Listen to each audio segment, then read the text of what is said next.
Under the cover of darkness, London was gripped by one of Britain's most prolific sex attackers. It was so meticulously planned as to disclose a huge degree of evil and malevolence. A vile predator who hid behind a trusted profession to drug, rape or assault over 100 women. He's committed offences over a whole number of years.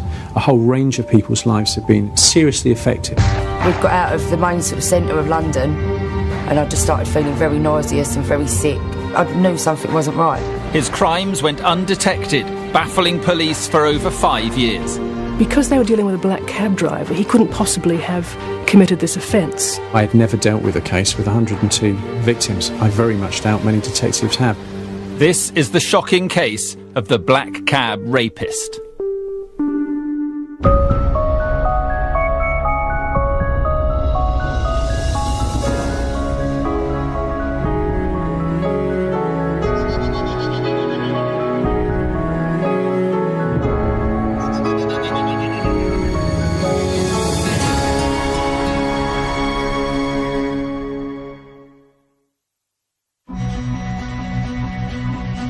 2002 marked the beginning of a series of sinister attacks on the streets of London.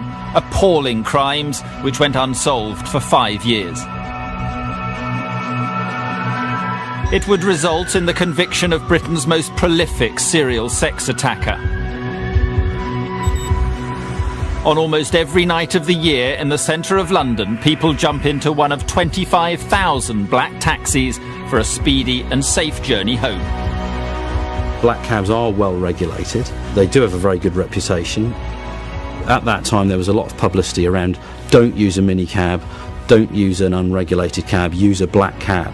So when you see the black cab roll up with that orange sign that says taxi, that's safety. This cabbie was using the cover of a trusted profession to commit unspeakable crimes. In the summer of 2002, a young woman claimed she was drugged and attacked on one such journey home. Many similar incidents were to go undetected right across Greater London over the next few years. We believe 14 women separately reported being drugged or assaulted by a black cab driver over that period. The overwhelming percentage of the women were picked up in central London. You're looking at Westminster, you're looking at Soho, some around train stations just to the South London Bridge and that kind of area. Disturbingly, none of these victims could remember their journey. What happened to them was a complete mystery. They had very good memories of everything that had happened in the course of that evening, prior to getting into the cab and in the cab up to the point at which the drug started to take hold.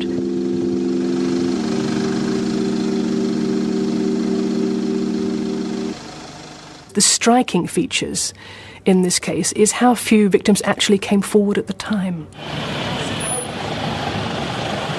Sarah Craigie was one such person. A routine night out in the capital would become one she will never forget. I'd been out to a club with my boyfriend and had quite a few drinks. I'd come out of Leicester Square, had a bit of an argument. I've walked off in one direction, he's walked off in another.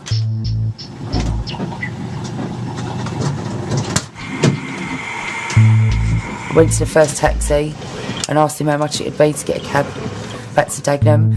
What would normally cost £80. I told him I only had £30 on me, and he said that was not a problem, that he'd rather me get home safely and rather than getting one of these dodgy cabs.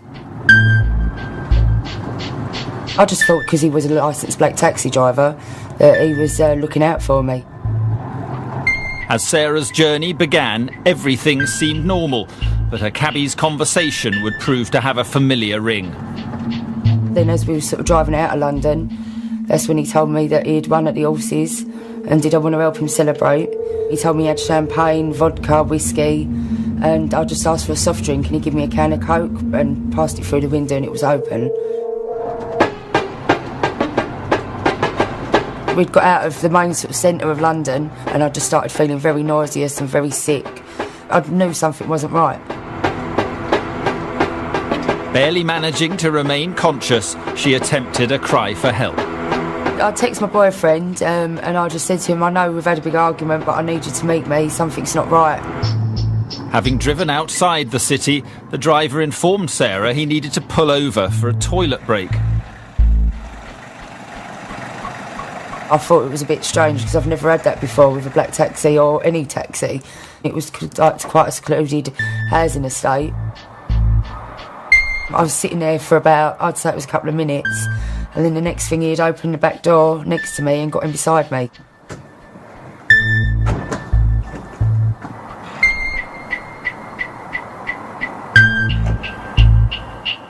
He just showed me the bag of money and showed me what he'd won and just said, like, you're going to help me celebrate, and sort of just sat next to me with a glass of champagne. It wasn't until he sort of sat in the back of the car and showed me his money, this is when my alarm bell started ringing. And I swore at him and said, it's not effing right. That's when he snapped and said, don't get out your pram, I only wanted to celebrate with you, I'll take you home. And was sort of huffing and puffing and got out of the car and got into the front of the car to drive me back. In silence, the cabbie drove her back towards her home in Dagenham. As he turned in, my boyfriend had walked out of the car, got out of his car and sort of walked in the middle of the road. He'd said, like, to stop the taxi. And he said, what does this monkey want? And I said, that's my boyfriend. My boyfriend got me out of the car. He had to physically carry me out of the car, put me into his car, and he took me home.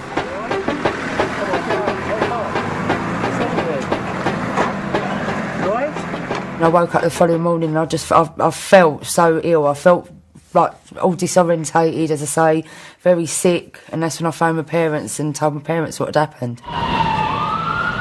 Sarah had a lucky escape, but like many victims, she didn't report the incident at the time. What no one knew was that many other women were having similar experiences with a black cabbie who had a meticulous plan to drug and rape powerless victims. He'd had a methodology that he's refined over time, and it's a very clear methodology, and it's clearly one that served its purpose for him. The vast majority of women who he picked up late in the evening or going into the early morning of the following day. He would always come up with a similar sort of patter about, you're my last call of the night, I live very close to where you live, I'm going your way anyway, if you want me to give you a lift it's not a problem, and often offering reduced fare or sometimes no fare. As soon as a female agreed to take his cab, he could begin his well-rehearsed plan. Right from the beginning, he would try and develop a rapport. A lot of the women said that he would call them by their first name. He would ask them lots of questions. They didn't feel threatened by him. They felt that he was someone that could be trusted. They weren't stupid women either. A number of them were young professionals. But I think part of the sexualisation of that is controlling those sorts of women. He always targeted women who looked like they'd had a drink or two because he knew that they'd be more relaxed, they'd be more trusting, they'd be more confident. And then he would pretend to be a bit lonely. He'd claim to have won the lottery or won at a casino or won on the horses and basically ask for them to celebrate with him. His cover story was so well thought out, he even showed off his fake winnings. He would show them a bag full of cash, full of 5s and 10s and £20 notes. That convinced them, well, he's actually real. This guy has won the lottery. A number said they felt sorry for him and they felt they would have a drink with him because he clearly wanted to celebrate. The drinks contained enough drugs to knock them out for at least 2 hours. In the front of his taxi, he kept his toolkits, his bottles and his cups, and what he would do, he would ask the ladies if they would like a drink, and he would have a selection of drinks available for them. This was so meticulously planned as to disclose a huge degree of evil and malevolence. I mean, this was a kit which he took out with him, presumably every night, on the off chance that this would happen, and then homed in on particular victims and committed these desperate offences upon them. Nearly every single woman who he did try this on with did accept a drink, and the next thing they would know would be feeling unconscious, sliding into sleep. The vast majority of attacks were never reported, and those victims who did contact the police were often met with scepticism. Once they couldn't remember anything, that reporting this the next day became an almost impossible task. If you went into a police station and said, I had a really strange experience yesterday, some cab driver offered me a drink and then I seemed to lose consciousness, I think the police would say, well, I'm sorry, but we're not sure a criminal offence has been committed. No one was aware of the extent of these attacks, but how was it possible for police to remain in the dark for so long? Because he was a taxi driver, he was all over London, he was in the outskirts of London, he was in the home counties. So the intelligence, as it were, on these various offences didn't get linked. There are 32 police boroughs in London. They don't always talk to each other all the time as much as they should. Computer systems are only as good as the information that is fed into them by a human being. Right up until the end of 2006, the offences that had been reported to police at that stage were very different. The descriptions were very different. The methodology was very different. Effectively, they ranged from a serious sexual offence to a more minor curb crawling type offence. In July 2007, one attack would gift the police the evidence necessary to catch their man. But would they follow it through? The police, for years, had been unaware that there was a serial sex offender on the loose in London driving a licensed black cab. This was their golden opportunity to wake up and notice it, and they blew it.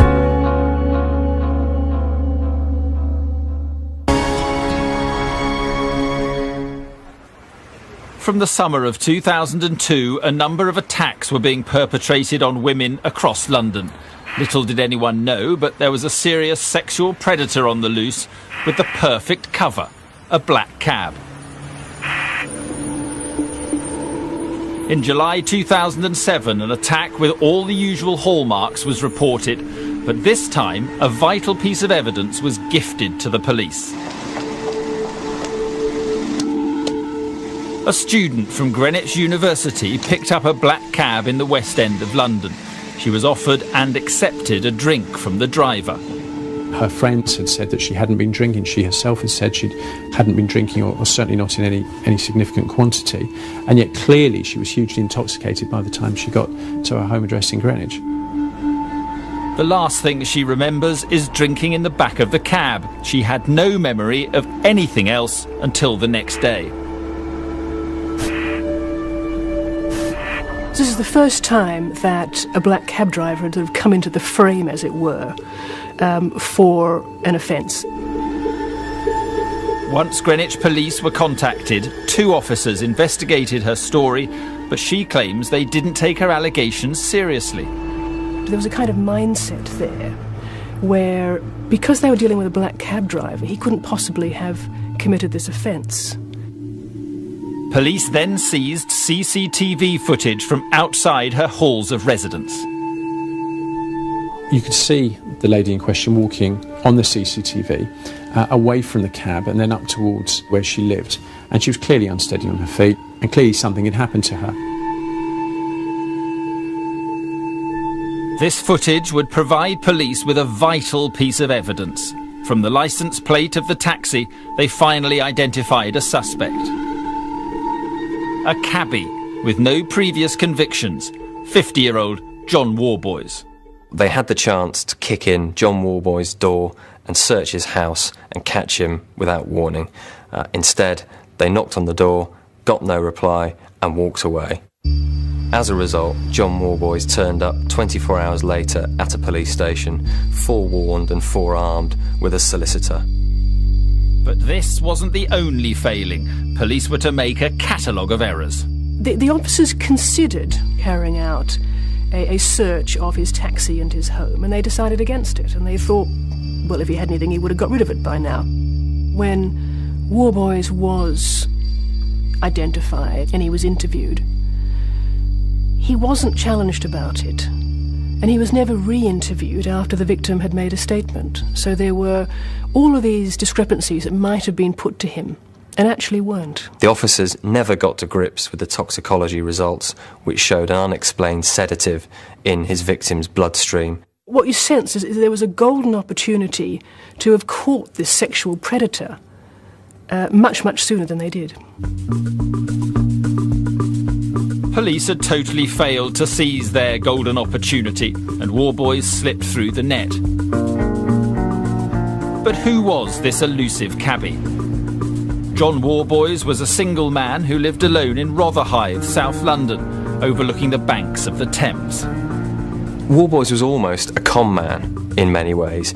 He was very manipulative, and he was very, very good at pretending to be a calm, kind, placid man.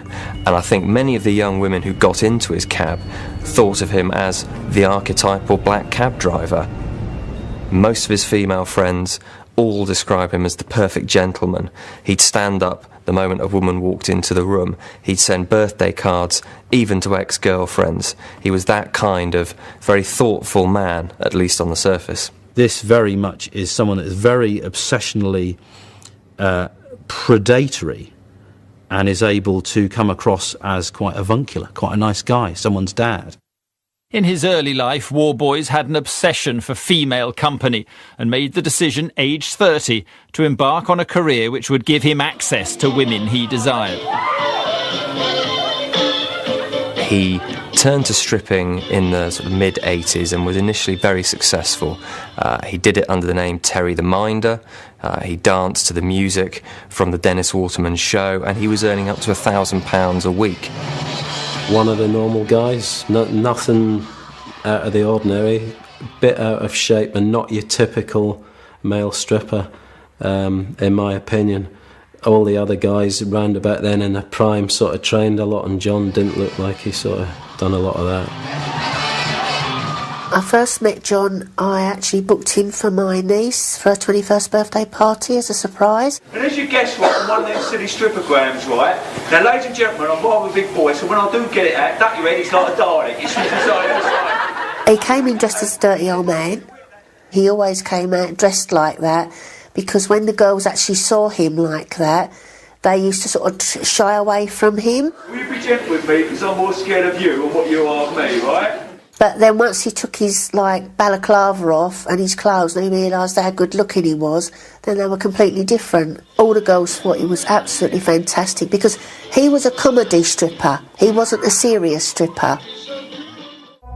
John Worboys might not have been a typical male stripper, but his intentions were clear. He was a womaniser, definitely. His act was get in amongst the girls, get the lotion out, get the bananas out, get the fresh cream out. It's someone who doesn't really know what they're doing, but they're using the job to meet women and get amongst the women. When he was stripping, he loved the attention, he loved getting involved, he loved the after-show party where he would ply women with drink and have sex with them. In 1991, Worboys met and married Jean Clayton, but this didn't stop him trying to procure intoxicated women. His ex-wife has spoken about how he would follow drunk women home, even during his marriage, hoping to have sex with them. The marriage broke down in 1995 after turning violent and abusive. Incredibly, even at this time, Worboys had started to experiment with ways of incapacitating women. Jan Reynolds went out for a date with Worboys after one of his shows. After we spent the evening out, we came back to his place. We then, which I never do on a first date, never, but because he was so irresistible, we had a sexual relationship. After a successful first date, Jan hadn't heard anything for several weeks, but eventually Worboys got in touch to arrange a second meeting. Only this time he had some mind. On the second date, he cooked a meal for me, and after I'd had 2 or 3 glasses of wine, I felt quite woozy, lightheaded. I felt ill. I never knew anything else whatsoever, not at all, until I woke up the next morning in his bed. And I asked him how I got there. He sort of laughed and chuckled and said, "You'd had quite a bit to drink last night." And I said to him, "No way. It was only about 2 or 3 glasses of wine." But I knew then that there was something not quite right.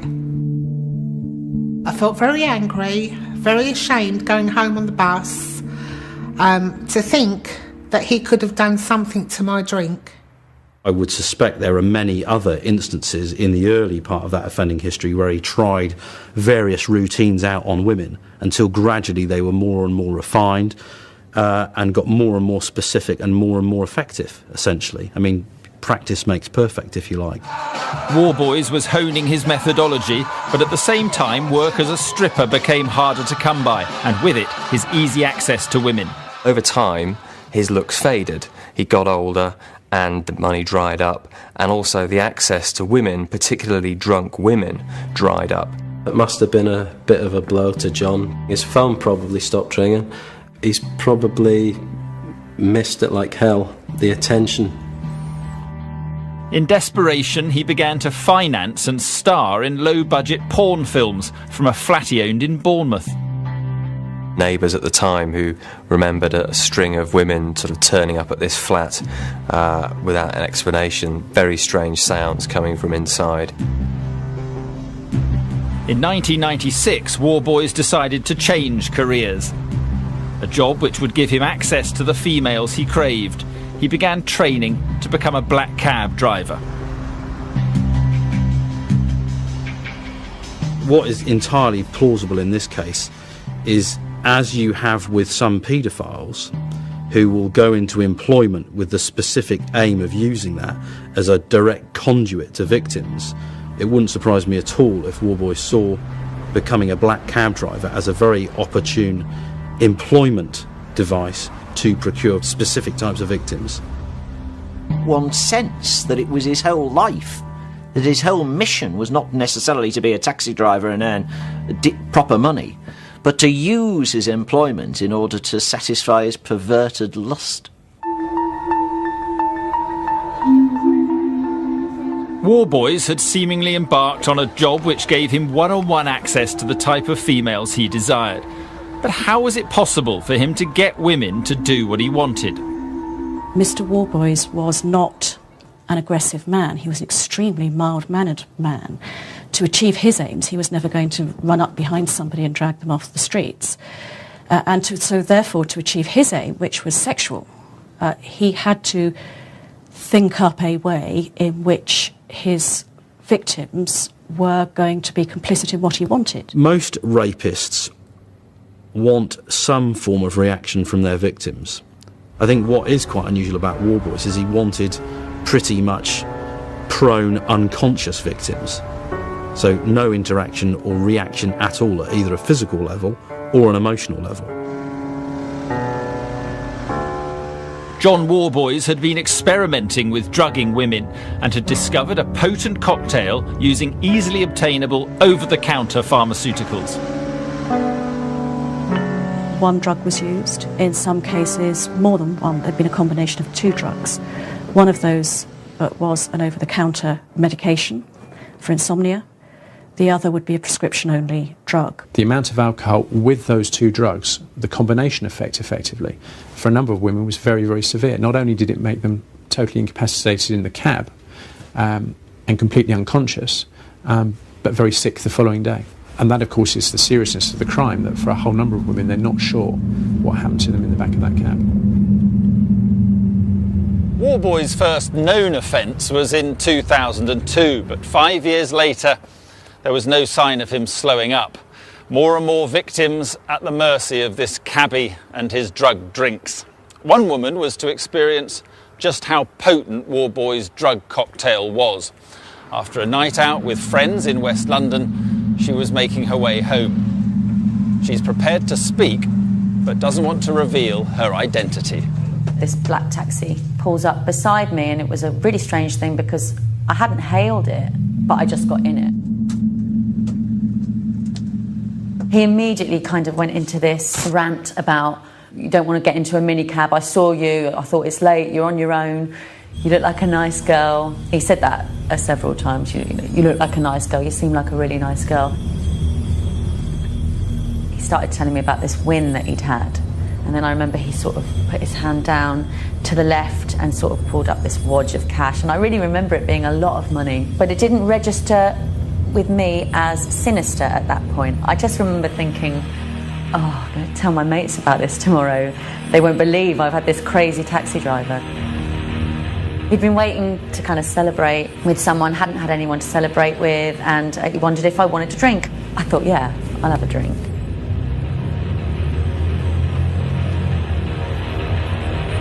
As the taxi got near to the woman's home, the cabbie pulled up in a dark and deserted part of the street. I remember saying something like, why are we going this way, what are you doing? And he said, oh, I'm just going to pull up here and have a little drink with you, and then I'll take you back to your flat. The last thing I remember him doing was getting out of the front of the taxi and getting into the back with me. I remember this feeling of sort of slipping into a sort of unconsciousness and thinking, yeah, this isn't good. My next memory is 2 o'clock the next afternoon, waking up fully clothed with my shoes still on. Work had been ringing me. My boyfriend had been trying to get in touch, and I'd just been totally out of it. Unbeknown to her, Worboys had let himself into her flat. He then woke up her boyfriend and told him to get his girlfriend out of the cab as she'd had too much to drink.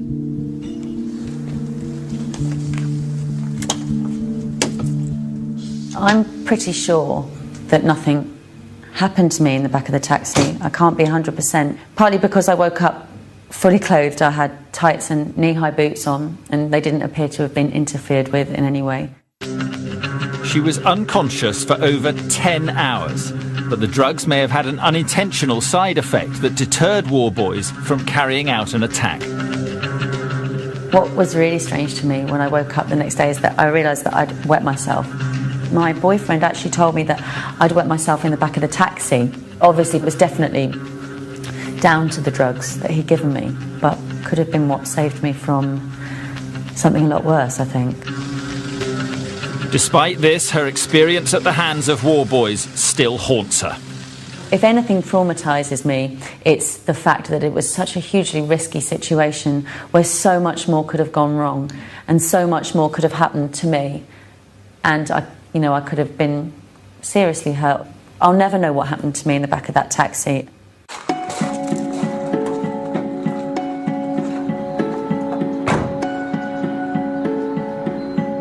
Like many victims, this woman felt too embarrassed to contact police at the time. Worboys continued undetected, but he began to do more to cover his tracks. He started to give himself an alibi after he committed a crime. On one occasion, he dropped his victim off at a police station, saying she was drunk. This was all because he realised that if he was stopped or caught again, he'd have a lot of explaining to do.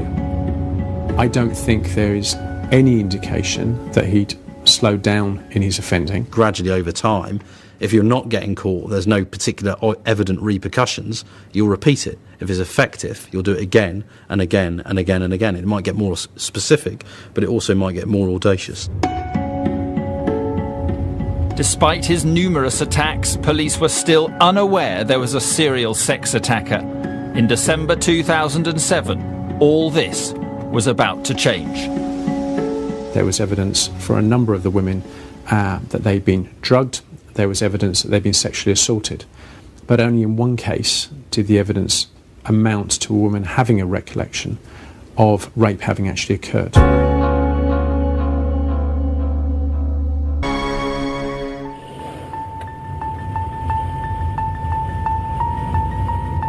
Towards the end of 2007, police were still unaware they were dealing with a sexual predator driving a black cab. But John Worboys was continuing to assault women all over the Greater London area. In December of that year, one attack would prove crucial. A young lady was out with a friend to celebrate a birthday and decided to share a cab home. They'd been in central London. It was about 4 o'clock and they were in the Oxford Street area when two of them got into Mr. Worboys' cab. Mr. Worboys, as was quite common, dropped the other lady off first, leaving him alone with this particular lady. Once the victim's friend had got out of the cab, Worboys began by appearing to innocently ask the young woman for her exact address. It's been a common feature that Mr. Worboys asked the victims where they lived as they got into the cab. After he'd given them drink, they got progressively worse, and he knew that he wouldn't be able to communicate with them by the time he got them home. Once he had established her destination, he could begin his usual routine. He said he won £47,000 at a casino. This would be typical of his methodology, the way he would speak to someone. Again, he offered her a drink that she accepted. Worboys thought he'd perfected his cocktail of drugs, so they knocked out his victims. But on this occasion, things did not go to plan.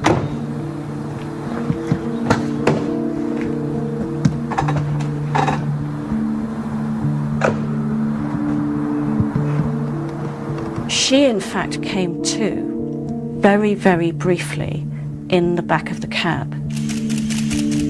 All she could talk about was you being on top of her. And his face was very close to hers. In addition to the rape flashbacks, there was other substantial incriminating evidence. She was a virgin before the incident. The next day, she was very sore in places she would not expect to be sore. And she made a complaint to the police, as a result of which her clothing was seized. The trousers were taken for forensic analysis. Police now had the DNA of the attacker, but there were no matches on their database. There was the DNA evidence from the scene of Mr. Worboys, which was on her clothing, and that was hugely supportive of the account that she had given. Bizarrely, Worboys returned to the victim's address the very next day in an attempt to cover his tracks. He left a note through the door with some money in it, money that he said that she had left as his fare in the cab the night before. I don't know why he did that. I think it's entirely likely that he was concerned that for some reason he would be captured, and to put a note through the door to say, well, clearly I wouldn't have done that if I'd done what you're alleging. That would be the kind of thing that he would say. Although police had evidence of this one attack, they still had no idea they were dealing with a multiple sex attacker. But after years of missed opportunities, they were finally to link the crimes together in 2008. One policeman noticed something which rang alarm bells. An officer at the Scotland Yard Central Sapphire Intelligence Unit linked Worboys' crimes. This was just one officer who was smart enough and bright enough to realise that there was a pattern there. The officer had carefully looked through crime reports from across London over a number of years and noticed some startling similarities. There were initially two that looked very, very similar. And as a result of checking further, they'd identified two others. Solving the crime became a top priority. The job was given to a specialist team. They called in an elite homicide and serious crime command team who usually deal with murders, who are vastly experienced, well-resourced, well-led, and got them to look at it. This team was led by Detective Inspector Dave Reed. My job was to collate everything there, to see what the similarities between the offences were, to see what differences there were, and to see what evidential opportunities there were. Were there things that hadn't been submitted for forensic analysis, for instance? Was there CCTV coverage that we could still look for? And the reality is that for 6 days, we did everything we could. We identified a further offence during that time. A week later, on the 14th of February, it was decided that the following morning there would be an appeal and we would go public. On Friday the 15th of February, one of the national newspapers ran the story. When the police went public with their appeal, it triggered one very important telephone call. A woman from a sexual referral centre contacted the police. She had treated the Greenwich student whose attack was caught on CCTV. Police had questioned John Worboys at the time, but never followed through. Finally, police had a name to go on. Literally as soon as we could get from where our office is in southwest London to Rotherhithe, he was arrested. The police wanted to search John Worboys' house before he was alerted to the public appeal. But would they get there before he had a chance to remove any incriminating evidence? When I knocked on the door, there was a short delay, and then Mr. Worboys came to the window and he leaned out. I explained to him who we were and I asked him to come to the front door. He came downstairs, he was just dressed in his pyjamas, and I introduced myself and the other officers and we went into the address. When I cautioned him, he replied, "What's this all about?" When police searched Worboys' flat in Rotherhithe, they found a treasure trove of forensic evidence and circumstantial evidence against him. We recovered the bag, and the bag had a large sum of money in it, £3,680 in notes. In addition to that, you had a number of drugs, different types of drugs that were used, and various other things that he would have used during the commission of those offences. As soon as I saw that bag containing those items, I recognised that this was clearly his toolkit that he was using when he went out to commit these offences. It was clearly items that were put together specifically for that purpose. The officers not only found items which Worboys used to perpetrate his crimes, they also discovered crucial forensic evidence. The DNA of one of the victims was found on a vibrator that was found in Worboys' possession.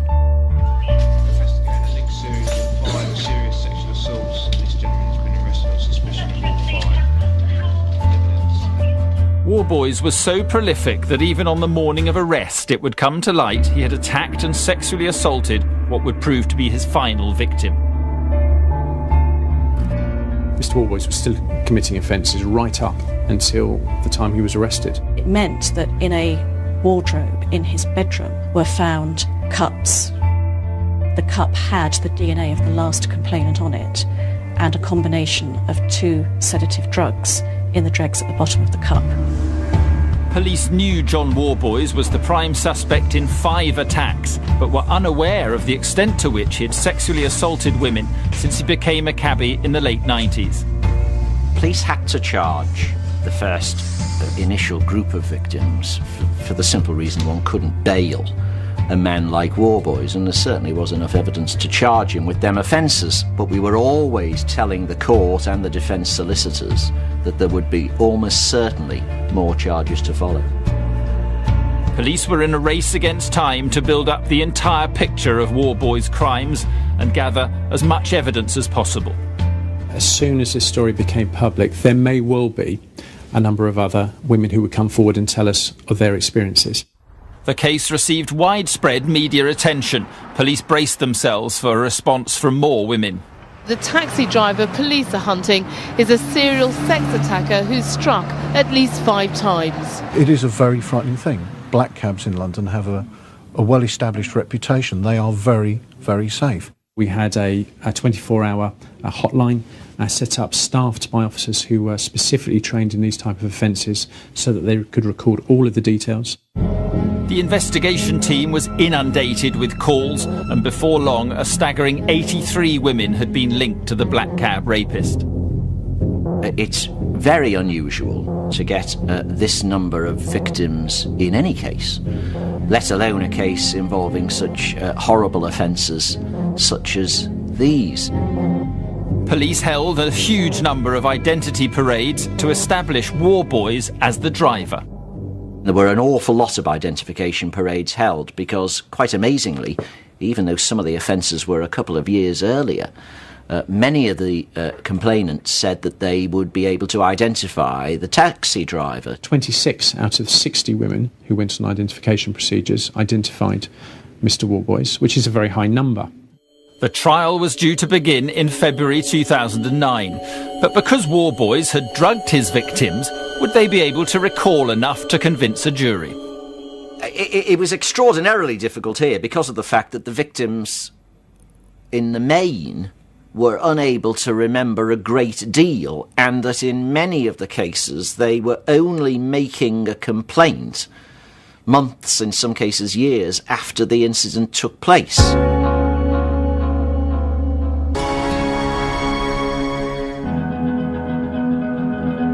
Since 2002, black cabbie John Worboys had been using the cover of a trusted profession to attack and rape women right across London before he was arrested in early 2008. 83 women had now come forward with allegations, the biggest rape inquiry the Metropolitan Police had ever had to deal with. But how was it possible to get justice for all the victims? We had to make a decision as to which charges we should take before the court. We couldn't charge 83 because we'd still be there now. We needed to choose those cases which gave a good indication to a jury of the type of offender profiling that John Worboys was committing. The police emphasis on the strongest cases would involve 14 women and 23 separate charges, including rape, sexual assault and drugging. Complexity is always the enemy of the prosecution. It assists the defence. We call it overloading the indictment. This is the most number of charges that I've ever put on an indictment. And I was somewhat worried that I'd put too many, but in the end I was satisfied that I had enough there. We brought all of the proper evidence before the court, and the court had enough powers upon conviction to sentence him according to his criminality. Worboys pleaded not guilty, which meant all 14 women would have to relive their ordeal. We went to trial at Croydon. It ran for 8 weeks. I think what was sad is that Mr Worboys put those women through that trial. They were incredibly brave, all 14 women that gave evidence exceptionally well. But invariably it's a very difficult thing to do. But by pleading not guilty, he put them through that. Because John Worboys had not answered anything put to him during questioning, no one had any idea how he would behave in court. His demeanour in court throughout was mild-mannered, polite, on the face of it cooperative. He appeared embarrassed to be there, upset, slightly confused. He wasn't angry, he wasn't threatening, he wasn't the sort of sex predator monster that you imagine. He answered every question. He was in the witness box a long time. He was there, I think, a day with his own counsel asking him questions, and I was cross-examining him for 2.5 days. Worboys was about to torment his victims one more time. In the cases where forensic evidence proved sexual contact had occurred, he claimed the sex was consensual. I think that was really quite an appalling thing to say. Not only had he attacked them, he then made them relive that in the court process. Despite pleading his innocence, Worboys was swamped by the sheer weight of evidence against him. Even the best actors need a good script, and John Worboys ultimately had nothing to work with. He had no explanation for why so many women told such a similar story so convincingly. They were solicitors, journalists, PAs, educated, smart, professional women, and they told very convincingly a very similar story about their experience with John Worboys. The account in itself was extraordinary, that a taxi driver should say he'd won, many thousands of pounds, hold up a plastic bag showing them the money, give them a drink of champagne, allow them to smoke, get in the back of the van with them, offer them a tablet on some occasions. I mean, it was an extraordinary story, that, and for so many victims to recount the same evidence was surely compelling evidence for a jury. We were clearly in a strong position in that there was so much evidence, so much forensic evidence, and so much good witness evidence from these women that made his account entirely unbelievable, and he was convicted 8 weeks later. I want to thank all 14 women that gave evidence in the Crown Court over the past 8 weeks. Their bravery and their integrity is beyond any doubt. John Worboys was found guilty of 19 counts of drugging and sexually assaulting women. He was given a potentially unlimited sentence, but a parole board can decide in 8 years if he's fit to be released into society. He's committed offences over a whole number of years. A whole range of people's lives have been seriously affected as a result of his appalling behaviour, and the fact that he was sentenced to an indefinite period in prison is right. And it will require a strong assessment in a number of years' time when that comes up for review. Worboys is behind bars, but the case has rocked London's police force to its very foundations. The Independent Police Complaints Commission severely criticised the Met for its handling of the attack on the Greenwich student, and major changes had to take place. One of the issues the Met themselves identified was a lack of systemic ability to gather the intelligence and link offences, especially when committed across a number of different boroughs. Wholesale changes include the centralised gathering of evidence from across London by a specialist rape intelligence unit. We've reviewed all of the intelligence processes, particularly in relation to sexual offending across London, which has given us an opportunity to make some changes which I am confident are much better than they used to be. Scotland Yard has completely overhauled the way its officers investigate rape now. They've brought in more experienced detectives, better computers to join the dots quicker, better intelligence gathering, and you can be absolutely certain that they will never again dismiss an allegation just because it's been made against a person in a position of trust. A total of 102 women have now come forward with allegations against the black cab rapist. But disturbingly, many still don't and may never know exactly what happened to them in the back of John Worboys' cab. The difficulty is that there are a whole number of women who I do not know whether they were raped or not. That's the reality of it. And the only person who will know that is Mr. Worboys. One of my hopes is that at some stage in the future, Mr. Worboys may consider the plight of some of the women who he attacked and may consider speaking to me or to my colleagues and telling us exactly what went on in those cabs. Former detective and child protection expert Mark Williams-Thomas investigates the impact of cyberbullying on children and adults and asks how the law could be toughened up to protect victims. That's the Tonight programme on Thursday evening at 7:30. Coming next, time to practice your Italian as Griff Rhys-Jones is off to Rome for Greatest Cities of the World.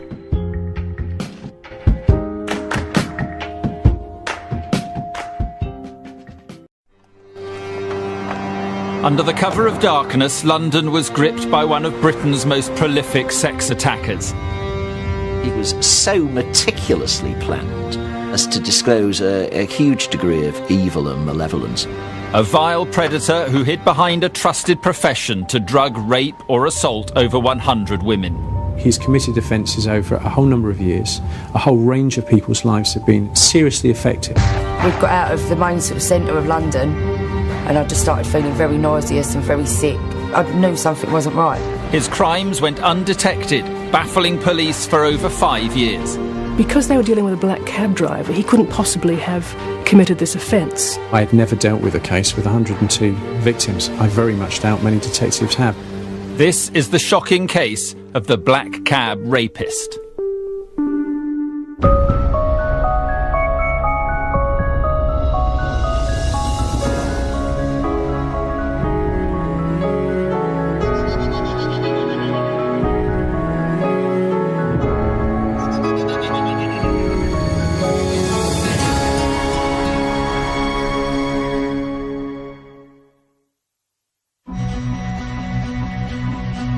2002 marked the beginning of a series of sinister attacks on the streets of London.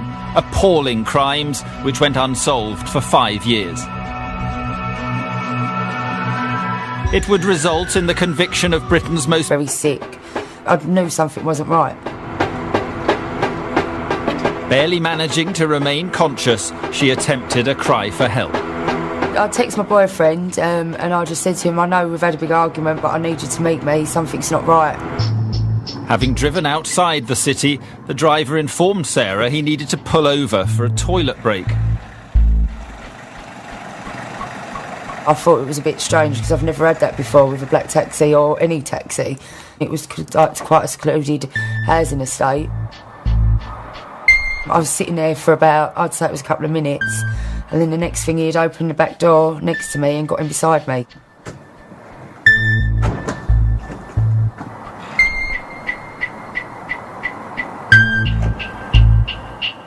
He just showed me the bag of money and showed me what he'd won and just said, like, you're going to help me celebrate, and sort of just sat next to me with a glass of champagne.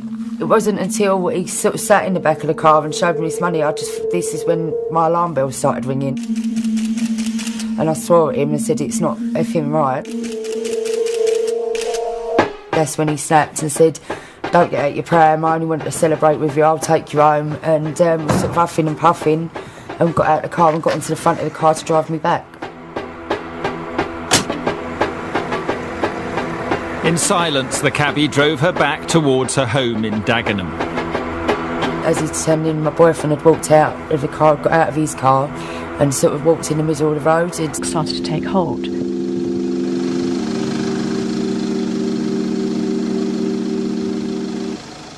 the striking features in this case is how few victims actually came forward at the time.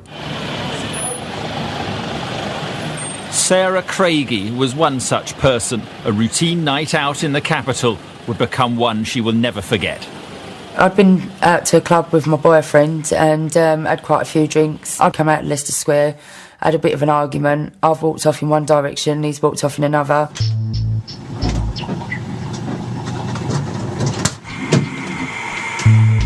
Went to the first taxi and asked him how much it would be to get a cab back to Dagenham. What would normally cost £80. I told him I only had £30 on me, and he said that was not a problem, that he'd rather me get home safely and rather than getting one of these dodgy cabs. I just thought because he was a licensed black taxi driver that he was looking out for me. As Sarah's journey began, everything seemed normal, but her cabbie's conversation would prove to have a familiar ring. Then as we were sort of driving out of London, that's when he told me that he'd won at the horses and did I want to help him celebrate. He told me he had champagne, vodka, whiskey, and I just asked for a soft drink and he gave me a can of Coke and passed it through the window and it was open. We'd got out of the main sort of centre of London and I just started feeling very nauseous and said like to stop the taxi. And he said, "What does this monkey want?" And I said, that's my boyfriend. My boyfriend got me out of the car. He had to physically carry me out of the car, put me into his car and he took me home.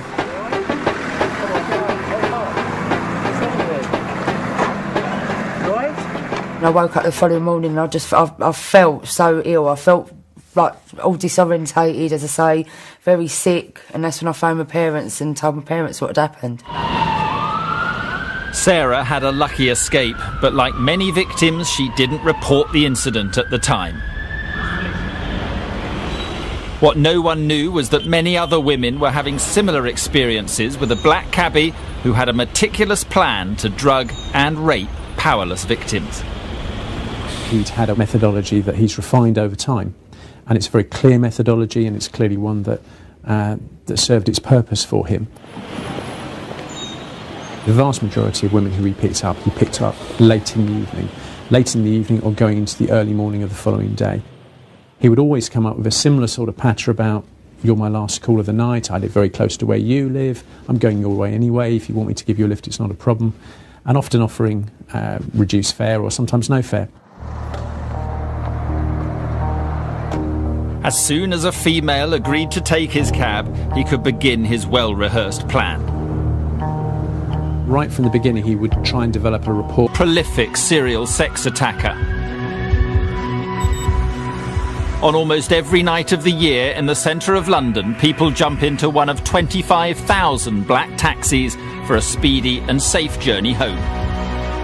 Black cabs are well regulated. They do have a very good reputation. At that time, there was a lot of publicity around don't use a mini cab, don't use an unregulated cab, use a black cab. So when you see the black cab roll up with that orange sign that says taxi, that's safety. This cabbie was using the cover of a trusted profession to commit unspeakable crimes. In the summer of 2002, a young woman claimed she was drugged and attacked on one such journey home. Many similar incidents were to go undetected right across Greater London over the next few years. We believe 14 women separately reported being drugged or assaulted by a black cab driver over that period. The overwhelming percentage of the women were picked up in central London. You're looking at Westminster, you're looking at Soho, some around train stations just to the South London Bridge and that kind of area. Disturbingly, none of these victims could remember their journey. What happened to them was a complete mystery.